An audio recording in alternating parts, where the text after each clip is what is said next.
गति को ही साधन करते हैं।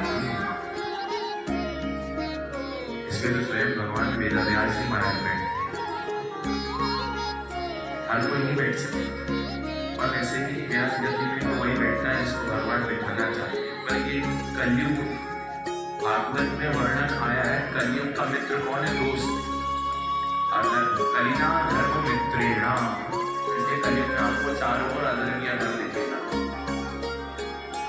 तो देखो, मनु महाराज के बेटा हुए प्रियव्रत, और प्रियव्रत के बेटा हुए आग्नेत्र, आग्नेत्र के पुत्र हुए नाभीजी महाराज, और नाभीजी महाराज के घर में स्वयं भगवान ही इनके पुत्र बन करके ऋषभ देव के नाम से प्रकट हुए हैं।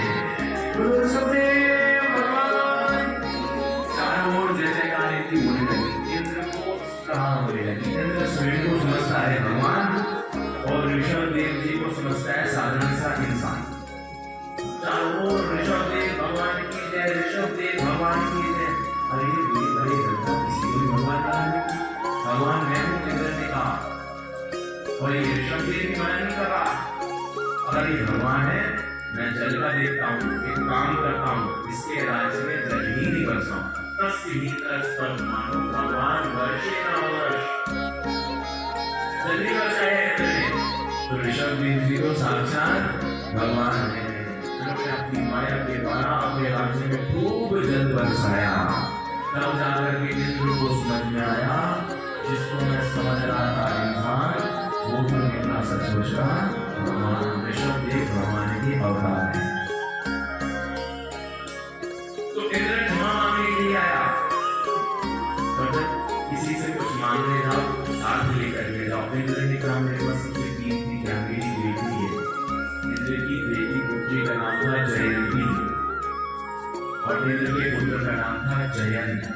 जयंती कथा तो सुनिए ना, राम कथा। पुत्री का नाम क्या? जयंती। अब भगवान से क्षमा मांगने जाना है, क्योंकि मैंने जल नहीं बरसाया।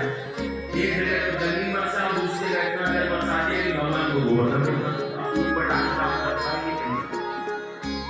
तो इंद्र सबसे कीमती क्या है मेरे पास? मेरी बेटी जयंती को लेकर के आया, और भगवान से प्रार्थना करता, प्रभु मेरी बेटी के साथ विवाह करके। तब जाकर के ऋषभ देव जी ने इंद्र की पुत्री जयंती के साथ विवाह किया। समय आने पर 100 पुत्रों को जन्म दिया। सबसे बड़े बेटा ने नाम पता है? आसीद्येनेदं वर्षं भारतम इति व्यपदिशन्ति, जिनके कारण इस देश का नाम भारत। आसीद्येनेदं वर्षं भारतम इति व्यपदिशन्ति, कौन है सबसे बड़े बेटा? ऋषभ देव के सबसे बड़े बेटा। तो भारत के कारण ही इस धरती का नाम भारत पड़ा। वर्ता अपत्यापमान भारता, वसुदेवा अपत्यापमान वासुदेवा। इसलिए परीक्षित जी महाराज को सुखदेव जी कई बार परीक्षित कहकर के भारत कहकर के पुकारते। तस्मात् भारत सर्वात्मा भगवान ईश्वरो हरि। तस्मात् भारत, परीक्षित ने, क्योंकि भरत जी के घर में आए हैं, तो भरत जी के घर में जो आया है वो भारत बन गया। भरत एक राजा और हुए, शेर के साथ जो क्रीड़ा करते थे, लिखा होगा आपने, सुना होगा उनकी कथा। तो इसलिए परीक्षित को भी भारत कहते हैं। अब वसुदेव और वासुदेव में फर्क जानते हो क्या है? वसुदेव कौन है? अरे बोलो ना, वासुदेव वासुदेव में फर्क है? नहीं है? अरे